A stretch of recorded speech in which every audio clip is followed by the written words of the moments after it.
ಈ ಥರ ಡ್ರಿಲ್ಗಳನ್ನ international cricketer ಕೂಡ ಮಾಡ್ತಾರೆ. ಸೊ ಅದ್ರ ಬಗ್ಗೆ ನಿಮಗೆ ಇದೇ ವಿಡಿಯೋದಲ್ಲಿ ಲಾಸ್ಟಲ್ಲಿ ತಿಳಿಸ್ಕೊಡ್ತೀನಿ ಅವ್ರು ಏನು ಮಾಡ್ತಾರೆ ಅನ್ನೋದನ್ನ. ಸೊ ಲರ್ನಿಂಗ್ ಸ್ಟೇಜಸ್ ಏನು, ಬಾಡಿನ ನಾವು ಪ್ರಿಪೇರ್ ಮಾಡ್ಕೋಬೇಕು ಫಾಸ್ಟ್ ಬೌಲಿಂಗ್ಗೆ, ಅದನ್ನು ನಾವು ಮಾಡ್ತಾ ಇರೋದು ಈಗ. ಸೊ ಇದಾದಮೇಲೆ ಬರೋದು ಬಾಲ್ ಹಾಕಬೇಕು, ಅದಾದಮೇಲೆ ಬ್ಯಾಟ್ಸ್ಮನ್ಗೆ ಬಾಲ್ ಹಾಕಬೇಕು, ಅದಾದಮೇಲೆ ಪ್ರಾಕ್ಟೀಸ್ ಗೇಮು ಅಥವಾ ಓಪನ್ ನೆಟ್ಸು, ಅದಾದಮೇಲೆ ಕಾಂಪಿಟೇಟಿವ್ ಕ್ರಿಕೆಟು. ಸೊ ಅಂಡರ್ ಪ್ರೆಷರಲ್ಲಿ ನಾವು ಹೇಗೆ ಪರ್ಫಾರ್ಮ್ ಮಾಡ್ತೀವಿ ಒಂದು ಫಾಸ್ಟ್ ಬೌಲರ್ ಆಗಿ ಅನ್ನೋದು ಒಂದೊಂದು ಲರ್ನಿಂಗ್ ಸ್ಟೇಜ್ಗಳು. ಸೊ ಎಲ್ಲದಕ್ಕೂ ಒಂದೊಂದು ಟೈಮ್ ಪೀರಿಯಡ್ ಇದ್ದೇ ಇರುತ್ತೆ. ಸೊ ಎಷ್ಟು ಬೇಗ ಕಲಿತೀವಿ ಅನ್ನೋದ್ರ ಮೇಲೆ ನಮ್ಮ ಕ್ರಿಕೆಟಿಂಗ್ ಕೆರಿಯರು ನಿಂತಿರೋದು. ಒಂದು ಫಾಸ್ಟ್ ಬೌಲರ್ ಆಗಿ ಅಥವಾ ನೀವು ಬ್ಯಾಟ್ಸ್ಮನ್ ಆಗಿದ್ರು ಕೂಡ ನಿಮಗೆ ಇದೇ ಪ್ರೋಸೆಸ್ ಹೋಗುತ್ತೆ.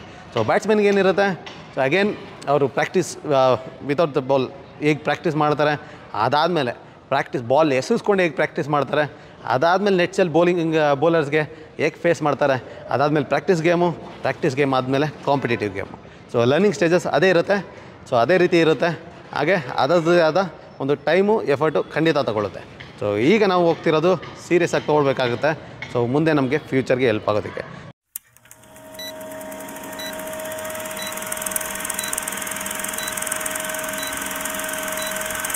Hello, welcome back fast bowling from ಸ್ಕ್ರ್ಯಾಚ್ಗೆ ಇನ್ನೊಂದು ಎಪಿಸೋಡ್ಗೆ ಅಥವಾ ಇನ್ನೊಂದು ಕ್ಲಾಸ್ಗೆ ನಿಮ್ಮೆಲ್ಲರಿಗೂ ವೆಲ್ಕಮ್ ಮಾಡ್ತಾ ಇವತ್ತಿನ ಕ್ಲಾಸ್ನ ಸ್ಟಾರ್ಟ್ ಮಾಡೋಣ. ಇವತ್ತಿನ ಕ್ಲಾಸ್ ಅಷ್ಟೊಂದೇನು ಜಾಸ್ತಿ ಲಾಂಗ್ ಇರೋಲ್ಲ, ಶಾರ್ಟಾಗಿ ಇಡೋಕ್ಕೆ ಟ್ರೈ ಮಾಡ್ತೀನಿ. ಆಲ್ಮೋಸ್ಟ್ ಬೌಲಿಂಗ್ ಆ್ಯಕ್ಷನ್ ಬಿಲ್ಡ್ ಮಾಡೋದ್ರಲ್ಲಿ ಆಲ್ಮೋಸ್ಟ್ ಎಂಡಿಗೆ ಬಂದಿದ್ದೀವಿ. ಫಾಸ್ಟ್ ಬೌಲಿಂಗಲ್ಲಿ ಒಂದು ಜಂಪ್ ಒಂದು ಆ್ಯಡ್ ಮಾಡಿಬಿಟ್ರೆ ಆಲ್ಮೋಸ್ಟ್ ನಾವು ಫಾಸ್ಟ್ ಬೌಲಿಂಗ್ನ ಆ್ಯಕ್ಚುಲಿ ನಾವು ಏನು ಕ್ರೀಸಲ್ಲಿ ಏನು ಮಾಡ್ತೀವಿ ಅದು ನಮ್ಮ ಬೌಲಿಂಗ್ ಆ್ಯಕ್ಷನ್ನು. ಅದು ಬಿಟ್ಟರೆ ಮಿಕ್ಕಿದ್ದೆಲ್ಲ ಅದು ಪ್ರೋಸೆಸ್ ಅಷ್ಟೇ. ಸೊ ಇಲ್ಲಿ ಏನು ಬೇಕು, ನಾವು ಸ್ಕ್ರೀಜಲ್ಲಿ ಏನು ಮಾಡಬೇಕು ಅನ್ನೋದಕ್ಕೆಲ್ಲ ನೆಕ್ಸ್ಟು ಡಿವೈಡ್ ಆಗೋದು. ಸೊ ರನ್ನಪ್ ಆಗ್ಬೋದು, ನಾವು ಬಾಲಿಂಗ್ ಇಟ್ಕೋತೀವಿ, ಯಾವ ರೀತಿ ರಿಲೀಸ್ ಮಾಡೋಕ್ಕೆ ಯಾವ ರೀತಿ ಪ್ರಿಪ್ರೇಷನ್ ಮಾಡ್ಕೋತೀವಿ, ಅದೆಲ್ಲ ಪ್ರಿಪ್ರೇಷನ್ಸು.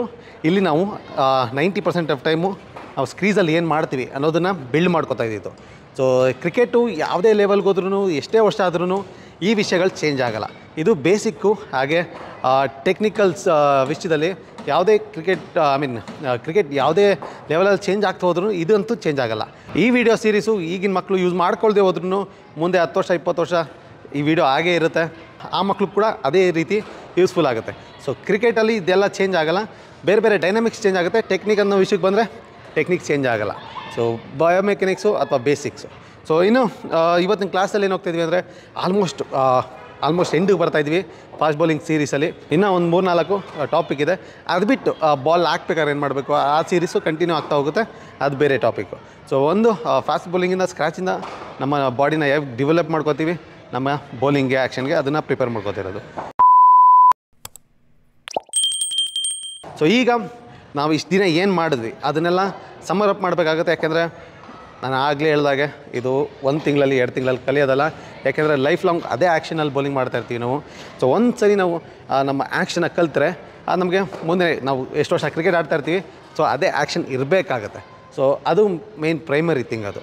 ಸೊ ಕರೆಕ್ಷನ್ನು ಅಥವಾ ಸ್ಕ್ರ್ಯಾಚಿಂದ ಕಲಿತಾ ಇರೋರಿಗೆ, ಎಕ್ಸ್ಪೆಷಲಿ ಚಿಕ್ಕ ಮಕ್ಕಳಿಗೆ ಇದು ಹೆಲ್ಪ್ ಆಗುತ್ತೆ. ಹಾಗಾಗಿ ಸೊ ಇದು ತುಂಬಾ ಇಂಪಾರ್ಟೆಂಟ್ ಆಗುತ್ತೆ. ಟೈಮ್ ತೊಗೊಳ್ಳಿ ಅಂತಲೇ ಅದನ್ನೇ ಹೇಳೋದು. ಸೊ ಎಕ್ಸ್ಪೆಷಲಿ ಚಿಕ್ಕ ಮಕ್ಕಳಿಗೆ ಟೈಮ್ ತೊಗೊಳ್ಳಿ, ಅರ್ಜೆಂಟ್ ಮಾಡಿಬಿಡಿ. ಸೊ ಇವಾಗ ಮುಂಚೆ ಏನೇನು ಮಾಡ್ತಾಯಿದ್ವಿ ಎಲ್ಲ ಒಟ್ಟೊಟ್ಟಿಗೆ ಮಾಡಬೇಕಾಗುತ್ತೆ. ಬಟ್ ಇಲ್ಲಿ ಬ್ರೇಕ್ ಮಾಡೋದು ಬೇಡ, ಅದು ಇಂಪಾರ್ಟೆಂಟ್ ಇಲ್ಲಿ. ಸೊ ಒನ್ಸ್ ನೀವೇನೇ ಪ್ರಾಕ್ಟೀಸ್ ಮಾಡ್ಕೊಬರ್ತಾಯಿದ್ದೀರಾ, ಡೇ 1ಇಂದ ಮಿಸ್ ಮಾಡಿದೆ ಪ್ರತಿಯೊಂದು ಪ್ರಾಕ್ಟೀಸ್ ಮಾಡ್ಕೊಬರ್ತಾಯಿದ್ದೀರಾ ಅಂದರೆ ಅದು, ಅಥವಾ ನೀವು ಬ್ರೇಕ್ ಮಾಡಬೇಕಾಗುತ್ತೆ. ಸೊ ಒಂದು ಬ್ರೇಕ್ ಮಾಡೋದು ತೋರಿಸೋದಾದರೆ ನಿಮಗೆ ನೀವು ಡಿಸೈಡ್ ಮಾಡ್ಕೊಳ್ಳಿ, ಫ್ರಂಟ್ ಆನ್ ಇದ್ದೀರಾ, ಸೈಡ್ ಆನ್ ಇದ್ದೀರಾ ಅಥವಾ ಸೈಡ್ ಆನ್ ಇದ್ದೀರಾ ಅಂತ. ಸೊ ಯಾಕೆಂದರೆ ನೆಕ್ಸ್ಟ್ ಸ್ಟೆಪ್ಪು ನಾವು ಜಂಪ್ಗೆ ಹೋಗ್ತಾಯಿದ್ವಿ. ಸೊ ಅಲ್ಲೇ ನಿಮಗೆ ಬೌಲಿಂಗ್ದೆಲ್ಲ ಏನು ಕವರ್ ಮಾಡೋಕ್ಕಾಗಂಥದ್ದು. ಸೊ ಇಲ್ಲಿ ಫಿಗರ್ ಔಟ್ ಮಾಡ್ಕೊಳ್ಳೋದು ನಿಮಗೆ ತುಂಬಾ ಇಂಪಾರ್ಟೆಂಟ್ ಆಗುತ್ತೆ. ಸೊ ನೆಕ್ಸ್ಟ್ ಕ್ಲಾಸಲ್ಲಿ ನಾವು ಜಂಪಿಗೆ ಬಂದಾಗ ಅದನ್ನು ಎಕ್ಸ್ಪ್ಲೇನ್ ಮಾಡ್ತೀನಿ ಏನಕ್ಕೆ ಅಷ್ಟೊಂದು ಇಂಪಾರ್ಟೆಂಟ್ ಆಗುತ್ತೆ ಅಂತ. ಸೊ ಹಾಗೆ ಫಸ್ಟು ಬ್ರೇಕ್ ಮಾಡಿ ತೋರಿಸ್ತೀನಿ. ಸೊ ಬ್ರೇಕ್ ಮಾಡೋರು ಸೊ ಸೈಡ್ ಆನಿಂದನೇ ಸ್ಟಾರ್ಟ್ ಮಾಡ್ತೀನಿ. 1 2 3 4 5 6 ಫಿನಿಶ್ ಸ್ಟ್ರಾಂಗ್. ಇನ್ನೊಂದು ಸಲ 1 2 3 4 5 6. ಇದು ಬ್ರೇಕ್ ಮಾಡೋದಾದರೆ ಏನು ಆಲ್ರೆಡಿ ಯಾರು ಪ್ರಾಕ್ಟೀಸ್ ಮಾಡಿದ್ದೀರಾ ಅಥವಾ ಆಲ್ರೆಡಿ ಆ್ಯಕ್ಷನ್ ಚೆನ್ನಾಗಿದೆ ನಿಮ್ಮದು, ಅಂಥದ್ದೇನು ತೊಂದರೆ ಇಲ್ಲ. ನೀವು ಈಗ ಡೆವಲಪ್ ಮಾಡ್ಕೋಬೇಕು ಅಥವಾ ಇನ್ನೂ ಸ್ವಲ್ಪ ಕರೆಕ್ಷನ್ ಮಾಡ್ಕೊಂಡಿದ್ದೀರಾ ಅಂದರೆ ನೀವು ಬೇಕಾದ್ರೆ ಫಾಸ್ಟಾಗಿ ಮೂವ್ ಆಗ್ಬೋದು. ಇಲ್ಲಿ ಫಿನಿಶ್, ಒನ್ ಫ್ಲೋ. ಈ ಥರ ಡ್ರಿಲ್ಗಳನ್ನ ಇಂಟರ್ನ್ಯಾಷನಲ್ ಕ್ರಿಕೆಟರ್ ಕೂಡ ಮಾಡ್ತಾರೆ. ಸೊ ಅದ್ರ ಬಗ್ಗೆ ನಿಮಗೆ ಇದೇ ವಿಡಿಯೋದಲ್ಲಿ ಲಾಸ್ಟಲ್ಲಿ ತಿಳಿಸ್ಕೊಡ್ತೀನಿ ಅವ್ರು ಏನು ಮಾಡ್ತಾರೆ ಅನ್ನೋದನ್ನ. ಫಿನಿಶ್ ಸ್ಟ್ರಾಂಗ್ ಫಿನಿಶ್ ಮಾಡಬೇಕು. ಇನ್ನು ಸೆಮಿ ಸೈಡ್ ಆನ್ ಇರೋರು ಸೇಮ್ ಇರುತ್ತೆ, ಇಲ್ಲಿಂದ across fast move. Front on ಇರೋರು ಆದಷ್ಟು ಫಾಸ್ಟಾಗಿ ಮಾಡೋದು ಇಂಪಾರ್ಟೆಂಟ್ ಇಲ್ಲಿ, ಎಸ್ಪೆಷಲಿ ಫ್ರಂಟ್ ಆನ್ ಇರೋರು. ಸೊ ಸೆಮಿ ಸೈಡ್ ಆನ್ಗೆ ಅಥವಾ ಸೈಡ್ ಆನ್ಗೆ ಅವ್ರಿಗೆ ಪಿವೋಟ್ ಮಾಡೋಕ್ಕೆ ಟೈಮ್ ಇದೆ, ಅಲ್ಲಿ ನಿಮ್ಗೆ ಅಲ್ಲಿ ಟೈಮ್ ಸಿಗೋಲ್ಲ, ನೀವು ಇಲ್ಲಿಂದ ಫಾಸ್ಟಾಗಿ ಮಾಡಬೇಕಾಗುತ್ತೆ. ಇಲ್ಲಿಂದ ಸೊ ಆ್ಯಸ್ ಸೂನ್ ಆಸ್ ನೀವು ಬ್ಯಾಕ್ ಫುಟ್ ಲ್ಯಾಂಡಿಂಗ್ ನೀವು ಪ್ಲ್ಯಾನ್ ಮಾಡ್ತಿದ್ದಂಗೆ ಅಲ್ಲಿ ಸೊ ಆ್ಯಕ್ಷನ್ ಅಲ್ಲಿಂದ ಕಂಪ್ಲೀಟಾಗಿ ಹೋಗಬೇಕಾಗತ್ತೆ. ಶೆಟ್ ಇದನ್ನು ಎಷ್ಟು ಸರಿ ಮಾಡಬೇಕು ಗೊತ್ತಾ? ಅಟ್ಲೀಸ್ಟ್ 3 ವರ್ಷ ಮಾಡಬೇಕಾಗುತ್ತೆ, ಸೀರಿಯಸ್ ಆಗಿ ಹೇಳ್ತೇವೆ. ಸೊ ಸ್ಲೋ ಮೋಷನಲ್ಲಾದರೂ ಸರಿ, ಇದೇ ಎಫರ್ಟಲ್ಲಾದರೂ ಸರಿ, ಅಟ್ಲೀಸ್ಟ್ 3-4 ವರ್ಷ ನಮಗೆ ನ್ಯಾಚುರಲಾಗಿ ನಾವು ಕನ್ಸಲ್ಲಿ ನಿದ್ದೆಯಿಂದ ಎದ್ರೂ ಬಂದು ಇದೇ ಆ್ಯಕ್ಷನಲ್ಲಿ ಆಗ್ತೀವಿ ಅನ್ನೋ ತನಕ ನಾವು ಇದನ್ನು ಪ್ರಾಕ್ಟೀಸ್ ಮಾಡಬೇಕಾಗತ್ತೆ. Semi side on finish. ಇನ್ನು ಇಲ್ಲಿ ಈಗಲೇ ನಿಮ್ಗೆ ಹೇಳ್ತೀನಿ, ಈಗಲೂ ಕೂಡ ಇಂಟರ್ನ್ಯಾಷನಲ್ ಬೌಲರ್ಸ್ಗಳು ಪ್ರಾಕ್ಟೀಸ್ ಮಾಡ್ತಾರೆ ಇದನ್ನು ಬಾಡಿ ಫೀಲಿಂಗ್ ಅಂದ್ಕೋಬೋದು, ಅಥವಾ ನಾವು ಇವಾಗ ಏನು ನೀವು ಕಲಿತಿದ್ದೀರಾ ಅದನ್ನು ಅವರು ಈಗಲೂ ಆಡ್ತಾ ಇರ್ಬೇಕಾದ್ರೂ ಅದನ್ನು ಅವ್ರನ್ನ ಫಾಲೋ ಮಾಡ್ತಾ ಇರ್ತಾರೆ ರೊಟೀನಾಗಿ. ಸೊ ಇದನ್ನು ಒಂದು ಬಾಡಿ ಫೀಲಿಂಗು ಅಥವಾ ಒಂದು ಬೇಸಿಕ್ ಅಂತ ಹೇಳಿದ್ನಲ್ಲ ಹಾಗೆ. ಇನ್ನೊಂದು ಇಂಪಾರ್ಟೆಂಟಾಗಿ ಅಂದರೆ ಎಕ್ಸ್ಪೆಷಲಿ ನೀವು ಗ್ರೋಯಿಂಗ್ ಏಜು. ಸೊ ಇವಾಗ ನಿಮಗೆ 12 ಇಯರ್ಸು, 13 ಇಯರ್ಸು, 14 ಇಯರ್ಸು, 16ವರೆಗೂ ಏನಿರ್ತೀರ, ಸೊ ನಿಮ್ಮ ಬಾಡಿ ಇನ್ನೂ ಡೆವಲಪ್ ಆಗ್ತಾ ಇರುತ್ತೆ, ಬೆಳೀತಾ ಇರ್ತೀರ. ಸೊ ಆವಾಗ ಪ್ರಾಬ್ಲಮ್ಗಳು ಬರೋದು ಜಾಸ್ತಿ ಆಗುತ್ತೆ. ಸೊ ಎಕ್ಸಾಂಪಲ್ ನನಗೆ ಹೈಟ್ ಜಾಸ್ತಿ ಆಗ್ತಾಯಿದ್ದೀನಿ ಅಂದಾಗ ಸೊ ಬೇರೆ ಪ್ರಾಬ್ಲಮ್ಗಳು ಸ್ಟಾರ್ಟ್ ಆಗ್ತಾ ಇರುತ್ತೆ. ಸೊ ಕೊಲ್ಯಾಪ್ಸ್ ಆಗ್ಬೋದು, ಅಥವಾ ಈ ಸೈಡ್ ವೇಸ್ ಬೆಂಡ್ ಆಗೋದಾಗ್ಬೋದು, ಅದೆಲ್ಲ. ಅಥವಾ ತುಂಬ ಸಣ್ಣಕ್ಕೆ ಇದ್ದೀವಿ ಅಂದ್ರೂ, ತುಂಬ ದಪ್ಪಗಿದ್ದೀವಿ ಅಂದ್ರೂ ಸೊ ಅಲ್ಲಿ ಚೇಂಜ್ ಆಗ್ತಾ ಹೋಗುತ್ತೆ. ಯಾಕಂದರೆ ನಮ್ಮ ಬಾಡಿ ಕೂಡ ಚೇಂಜ್ ಆಗ್ತಿರುತ್ತಲ್ಲ, ಸೊ ಅದಕ್ಕಾಗಿ ಚೇಂಜ್ ಆಗ್ತಾ ಇರುತ್ತೆ. ಸೊ ಅದಕ್ಕೆ ಇದು ಇಂಪಾರ್ಟೆಂಟ್ ಆಗುತ್ತೆ. ಯಾಕೆ ಫಾಸ್ಟ್ ಬೌಲರ್ಸ್ಗಳು ಚಿಕ್ಕ ವಯಸ್ಸಲ್ಲಿ ತುಂಬ ಚೆನ್ನಾಗಿ ಆಗ್ತಾ ಇರ್ತಾರೆ, ಹೋಗ್ತಾ ಏನಕ್ಕೆ ಅವ್ರಿಗೆ ಫಾಸ್ಟ್ ಬೌಲಿಂಗ್ ಹಾಕೋಕ್ಕಾಗಲ್ಲ ಅಂದರೆ, ಸೊ ಅವ್ರ ಬಾಡಿ ಗ್ರೋ ಆಗ್ತಾ ಸೊ ಅವ್ರ ಬೌಲಿಂಗ್ ಆ್ಯಕ್ಷನ್ ಇರಲಿ ಅಥವಾ ಅವ್ರು ಏನು ಕಲಿತಿದ್ದಾರೆ ಬೇಸಿಕ್ಸು ಅದು ಸ್ಟ್ರಾಂಗ್ ಆಗ್ತಾ ಹೋಗೋಂಥದ್ದು. ಸೊ ನಮ್ಮ ಬಾಡಿ ಡೆವಲಪ್ ಆಗ್ತಾ ಅದು ಜನರಲಾಗಿ ತುಂಬ ಕಾಮನಾಗಿ ಬ್ಯಾಟ್ಸ್ಮನ್ಗೂ ಆಗುತ್ತೆ, ಬೌಲರ್ಗೂ ಕೂಡ ಖಂಡಿತ ಆಗುತ್ತೆ. ಸೊ ಯಾಕೆಂದ್ರೆ ಬಾಡಿ ಗ್ರೋ ಆಗ್ತಿದ್ದಿಲ್ಲ. ಸೊ ಬಾಡಿ ಗ್ರೋತ್ ಆಗ್ತಾ ನಾವು ಇದನ್ನೆಲ್ಲ ಮಾಡಿಲ್ಲ ಅಂದರೆ, ಇದನ್ನೆಲ್ಲ ಕರೆಕ್ಟಾಗಿ ಟೈಮ್ ಟು ಟೈಮು ನಾವು ಫಾಲೋ ಅಪ್ ಮಾಡಲಿಲ್ಲ ಅಂದರೆ ಆ ಥರ ಇಶ್ಯೂಸ್ ಆಗೋದು ತುಂಬ ಜಾಸ್ತಿ ಆಗುತ್ತೆ. ಅದರಲ್ಲೇ ಇನ್ನೊಂದು ಪಾಯಿಂಟ್ ಆ್ಯಡ್ ಮಾಡಬೇಕು ಅಂದರೆ ನಿಮಗೆ ಹೀಗೆ ನಾವು ಬಾಡಿ ಡೆವಲಪ್ ಆಗ್ತಾ ಹೋಗ್ತೀವಿ ಅಂತ ಹೇಳ್ತಿದೆ. ಸೊ ಹಾಗೆ ನಮ್ಮ ಮಸಲ್ ಕೂಡ ಒಂದು ರೀತಿ ಸ್ಟಿಫ್ನೆಸ್ ಕೂಡ ಸ್ಟ್ರೆಂತ್ ಜೊತೆ ಸ್ಟಿಫ್ನೆಸ್ ಕೂಡ ಜೊತೆಗೆ ಬರುತ್ತೆ. ಸೊ ಅಲ್ಲಿ ಸ್ಟಿಫ್ ಆಗ್ತಾ ನಮ್ಮ ಕೈಯಲ್ಲಿ ಆಲ್ಮೋಸ್ಟ್ ಇವಾಗ ಏನು ಚೆಕ್ ಮಾಡ್ತಿದ್ದೀರಾ ಅಬೌಟ್ 16-17 ಏನು ಕ್ರಾಸ್ ಆಗಿದ್ದೀರಾ, ಏನಕ್ಕೆ ಚೆಕ್ ಮಾಡ್ತಾಯಿದ್ದೀರಾ ಅಂದರೆ ಒನ್ ಆಫ್ ದ ರೀಸನ್ ಅದೇ. ಸೊ ನಮ್ಮ ಬೈಸೆಪ್ಸ್ ಮಸಲ್ಲು ಸ್ಟಿಫ್ ಆದರೆ ಸ್ಟ್ರಾಂಗ್, ಓಕೆ, ಸ್ಟಿಫ್ ಆದರೆ ಏನಾಗುತ್ತೆ ಅಂದರೆ ಈ ಮಸಲ್ಸ್ ಏನಿದೆ ಹಿಂಗೆ ಪುಲ್ ಮಾಡುತ್ತಲ್ಲ, ಸ್ಟಿಫ್ನೆಸ್ ಹಿಂಗೆ ಪುಲ್ ಮಾಡ್ಕೊಳ್ತಾರೆ. ಬೈಸೆಪ್ಸ್ ಮಸಲ್ಲು ಕಾನ್ಸ್ಟ್ರಕ್ಟ್ ಆದಾಗ ಏನಾಗುತ್ತೆ ಅಂದರೆ ಈ ಥರ ಫುಲ್ ಆಗುತ್ತೆ. ಸೊ ಯೂಶಲಿ ಈ ಥರ ಏನಂತಾರೆ ಫ್ಲೆಕ್ಷನ್ ಹೇಳ್ತೀನಲ್ಲ, ಸೊ ಆ ಥರ ಇಶ್ಯೂಸ್ಗಳು ಬರೋಂಥದ್ದು ಜಾಸ್ತಿ ಆಗುತ್ತೆ, ಎಸ್ಪೆಷಲಿ ನಮ್ಮ ಬೈಸೆಪ್ಸ್ಗೆ. ಸೊ ಬೈಸೆಪ್ಸ್ ಸ್ಟಿಫ್ ಆಗ್ತಾ ಹಿಂಗೆ ಟೈಟ್ ಆಗ್ತಾ ಹೋಗುತ್ತಲ್ಲ, ಈಗ ಈ ರೀತಿ ಆಗೋಗುತ್ತೆ. ಸೊ ಅಲ್ಲಿ one of the main reasons checking ಆಗೋದಕ್ಕೆ over the period of time ನೀವು ಒಂದು 18-19 ಆಗ್ತಾ ಸೊ ಮಸಲ್ ಸ್ಟಿಫ್ ಆದರೆ ಹಾಗೆ. ಇಲ್ಲೇ ಇನ್ನೊಂದು ಇಂಪಾರ್ಟೆಂಟಾಗಿ ಆ್ಯಡ್ ಮಾಡಿಬಿಡ್ತೀನಿ. ಒಂದು ಫಾಸ್ಟ್ ಬೌಲರ್ಗೆ ಒಂದು ಬೌಲಿಂಗ್ ಆರ್ಮಲ್ಲಿ ಮೇನ್ ಸ್ಟ್ರೆಂತ್ ಏನಿರಬೇಕು ಅಂದರೆ ಇಲ್ಲಿ ನಮ್ಮ ಟ್ರೈಸೆಪ್ಸ್, ಈ ಟ್ರೈಸೆಪ್ಸ್ ಮಸಲ್ ಏನಿದೆ ಅದು ತುಂಬಾ ಇಂಪಾರ್ಟೆಂಟ್ ಆಗುತ್ತೆ. ಸೊ ಇಲ್ಲಿ ನಮಗೆ ಬೈಸೆಪ್ಸು ಸ್ಟಿಫ್ ಆದರೆ ಅಥವಾ ತುಂಬ ಸ್ಟ್ರಾಂಗ್ ಆದರೆ ಕಾನ್ಸ್ಟ್ರಕ್ಟ್ ಆಗುತ್ತೋ, ಹೇಗೆ ಇಲ್ಲಿ ಪುಲ್ ಮಾಡಿದ್ರೆ ಇಲ್ಲಿ ಬೆಂಡ್ ಆಗುತ್ತೋ ಅದೇ ರೀತಿ ನಮಗೆ ಇಲ್ಲಿ ಟ್ರೈಸೆಪ್ಸ್ ಮಸಲ್ ಏನಿದೆ ಇಲ್ಲಿ ಕಾನ್ಸ್ಟ್ರಕ್ಟ್ ಆದರೆ ನಮಗೆ ಹಿಂದೆ ಎಳೀತೆ. ಇನ್ನು ಮುಂದೆಯಿಂದ ಹಿಂಗೆ ಹೇಳಿದ್ರೆ ಹಿಂದೆಯಿಂದ ಈ ಮಸಲ್ಸ್ ಹಿಂಗೆ ಹೇಳಿದಾಗ ಈ ಎಕ್ಸ್ಟೆನ್ಷನ್ ಜಾಸ್ತಿ ಆಗುತ್ತೆ. ಸೊ ನಮಗೆ ಈ ಎಕ್ಸ್ಟೆನ್ಷನ್ ಇದೆ ಅದು ಜಾಸ್ತಿ ಆಗ್ತಾ ಹೋಗುತ್ತೆ. ನೀವು ಹಿಂಗೆ ಫುಲ್ ಸ್ಟ್ರೆಚ್ ಮಾಡ್ತಾ ನೀವು ಸ್ಟ್ರೆಚ್ ಮಾಡಿದ್ರು ಕೂಡ ನಿಮ್ಗೆ ಇಲ್ಲಿ ಫೀಲ್ ಆಗ್ಬೋದು. ಸೊ ಇಲ್ಲಿ ಫೀಲ್ ಆಗುತ್ತೆ. ಸೊ ಅದು triceps muscles. So triceps muscles ಎಷ್ಟು ಸ್ಟ್ರಾಂಗ್ ಆಗಿ ಕಂಡೀಷನ್ ಆಗಿ ಅಷ್ಟೇ ಫ್ಲೆಕ್ಸಿಬಲ್ ಇರುತ್ತೋ ಅಷ್ಟು ಒಳ್ಳೆಯದು ಒಂದು ಫಾಸ್ಟ್ ಬೌಲರ್ಗೆ. ಇನ್ನು ಫಸ್ಟ್ ಕ್ಲಾಸ್ ಕ್ರಿಕೆಟರ್ಸು ಅಥವಾ ಇಂಟರ್ನ್ಯಾಷನಲ್ ಕ್ರಿಕೆಟರ್ಸ್ ಏನು ಮಾಡ್ತಾರೆ ಅಂದರೆ ನೀವು ನೋಡಿರ್ತೀರ, ಎಸ್ಪೆಷಲಿ ಕ್ರಿಕೆಟಲ್ಲಿರೋ ನೋಡಿರ್ತೀರ, ಅವ್ರೇನು ಮಾಡ್ತಾರೆ, ಜಸ್ಟ್ ವಾಕ್ ಮಾಡ್ತಾರೆ, ಪೊಸಿಷನ್ಸ್ ಮಾಡ್ತಾರೆ. ಇದು ಎಸ್ಪೆಷಲಿ ಬಾಲ್ ಹಾಕ್ತಾರೆ. ಈ ಮೊಮೆಂಟಮಲ್ಲಿ ಬಾಲ್ ಆಗ್ತಾ ಹೋಗ್ತಾರೆ. ಇದನ್ನು ಬಾಡಿ ಫೀಲ್ ಬೌಲಿಂಗ್ ಅಂತ ಹೇಳ್ಬೋದು. ಅದು ಡೆವಲಪ್ ಆಗ್ತಾ ಹೋಗುತ್ತೆ. ಸೊ ಈಗ ಏನು ವಾಕ್ ಮಾಡಿದೆ ಅದನ್ನು ಸ್ಲೋ ಜಾಗ್. ಸೊ ಬಾಲ್ ರಿಲೀಸ್ ಮಾಡ್ತಾರೆ ಯೂಶ್ವಲಿ ಫಸ್ಟ್ ಸ್ಟೆಪ್ ಅವ್ರು ತೊಗೊಳ್ಳೋಣ. ಸೊ ಹೇಗೆ ಮಾಡ್ತಾರೆ ಅಂತ ವಾಕ್ ಮಾಡ್ತಾರೆ, ಫೀಲ್ ಮಾಡ್ತಾರೆ. ಎಸ್ ಇಲ್ಲಿ ಜಾಸ್ತಿ ಅವ್ರೇನು ತುಂಬ ಜೋರಾಗಿ ಹಾಕಕ್ಕೆ ನೋಡ್ತಿರಲ್ಲ, ಯಾಕೆಂದರೆ ಅವ್ರಿಗೆ ಗೊತ್ತಿರುತ್ತೆ ಅವರು ಬಾಡಿ ಬಯೋಮೆಕ್ಯಾನಿಕ್ಸು ಅಥವಾ ಬೌಲಿಂಗ್ ಆ್ಯಕ್ಷನ್ನ ಇನ್ನೂ ವರ್ಕ್ ಮಾಡ್ತಾ ಇರ್ತಾರೆ, ಅಥವಾ ಅಷ್ಟೇ ಕನ್ಸಿಸ್ಟೆಂಟಾಗಿ ಕಾಪಾಡ್ಕೋತಾ ಇರ್ತಾರೆ. ಹೇಳಬೇಕು ಅಂದರೆ ಅದು ವಾಕ್ ಮಾಡಿದ್ರೆ ಅವರು ಸ್ಲೋ ಜಾಗಿಂದ ಮಾಡ್ತಾರೆ. ಜಂಪ್ ಮಾಡೋದು ನೋಡಿರ್ಬೋದು, ಜಂಪ್ ಮಾಡಿ ರಿಲೀಸ್ ಮಾಡ್ತಾರೆ.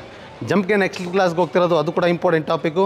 ಒಂದು ಫಾಸ್ಟ್ ಬೌಲರ್ಗೆ ಅದು ಸ್ಲೋ ಜಾಗ್ ಆದರೆ ಇನ್ನು ಬಾಲ್ ಹಾಕ್ತಿರ್ತಾರೆ ಅಂತ ನಾನು ಆಗಲೇ ಹೇಳಿದಾಗೆ ಬರ್ತಾರೆ, ಸ್ವಲ್ಪ ಫಾಸ್ಟಾಗಿ ಲ್ಯಾಂಡಾಗಿ ಹಾಕ್ತಾರೆ. ಸೊ ಇದೇ ರೀತಿ ಅವರು ಬೌಲಿಂಗ್ನ ಡೆವಲಪ್ ಮಾಡ್ತಾ ಹೋಗ್ತಾರೆ. ಅದಾದಮೇಲೆ ಫುಲ್ ರನ್ ಅಪ್ ಹೋಗ್ತಾರೆ.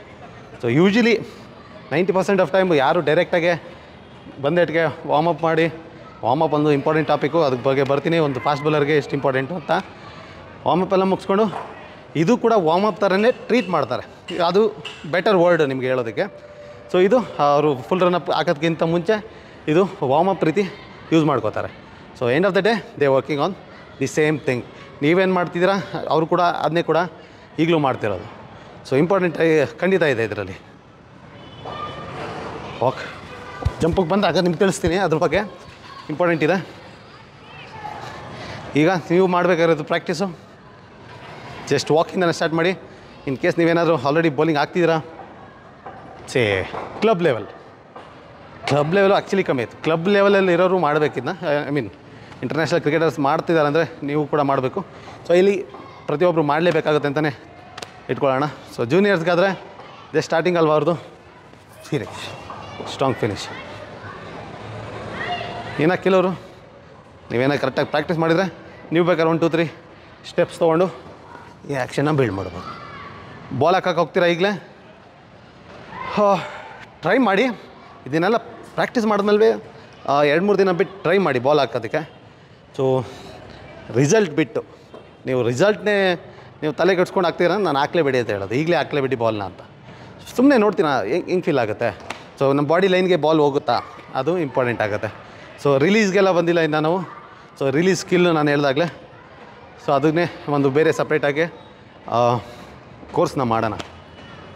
ತುಂಬ ಡೀಟೇಲಿಂಗ್ ಆಗಿರುತ್ತೆ ಅದು. ಕಮ್ಮಿ ಅಂದರೂ ಮಕ್ಕಳು 100 ಟೈಮ್ಸು ದಿನದಲ್ಲಿ, ಒಂದು ದಿನದಲ್ಲಿ 100 ಟೈಮ್ಸು, ಯಾಕೆಂದರೆ ಕ್ಯಾರನ್ ಮಾಡ್ತಾನೆ ಇರಬೇಕಾಗುತ್ತಲ್ಲ. ಫಸ್ಟ್ 1 ಮಂತು 100 ಟೈಮ್ಸು, ಅದಾದಮೇಲೆ ವೀಕ್ಲಿ 3 ಡೇಸ್ ಅಂತೂ ಖಂಡಿತ ಮಾಡಲೇಬೇಕಾಗುತ್ತೆ.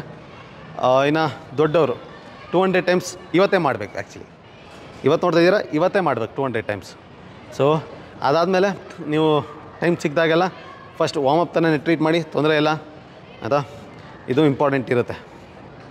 ಸೊ ಮುಂದಿನ ಕ್ಲಾಸಲ್ಲಿ ಮತ್ತೆ ಸಿಗೋಣ. ಮುಂದಿನ ಕ್ಲಾಸಲ್ಲಿ ಹೋಗ್ತಾ ಇರೋದು ಜಂಪು ಏನಕ್ಕೆ ತೊಗೋಬೇಕು ಒಂದು ಫಾಸ್ಟ್ ಬೌಲರು, ಅಥವಾ ಜಂಪಿಂದ ಏನೇನು ತಿಳ್ಕೊಂಡಿದ್ದೀರಾ ಕಮೆಂಟ್ ಬಾಕ್ಸಲ್ಲಿ ಹಾಕಿ. Come on let's go. Okay, jump ಬಗ್ಗೆ ಈ ಕ್ವಶನ್ ಇರೋದು.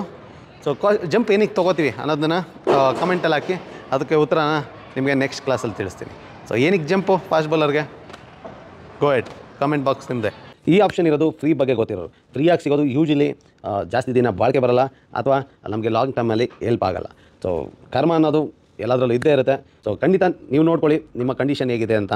ಸೊ ಪ್ರತಿಯೊಂದು ವೀಡಿಯೋದಲ್ಲಿ ಏನು ಕಲಿತೀರಾ ಈಗ ಸೀರೀಸಲ್ಲಿ, ಸೊ ನಿಮ್ಮ ಕೈಲಾದಷ್ಟು ಎಷ್ಟಾಗುತ್ತೆ, 10 ರೂಪಾಯಿ ಆಗುತ್ತಾ, 20 ರೂಪಾಯಿ ಆಗುತ್ತಾ, 100 ರೂಪಾಯಿ ಆಗುತ್ತಾ, ದೇವರು 1000 ಕೊಟ್ಟಿರೋ ಖಂಡಿತ ಕೊಡಿ, ಬೇಡ ಅಂತ ಖಂಡಿತ ಹೇಳಲ್ಲ. ನಿಮ್ಮ ಕೈಲಾದಷ್ಟನ್ನ ನೀವು ಖಂಡಿತ ನೀಡ್ಬೋದು. ಇಲ್ಲಿ ಕೊಟ್ಟಿರೋಂಥ ಸ್ಕ್ಯಾನರ್ಗೆ ಅಥವಾ 8310683252 ನಂಬರ್ಗೆ.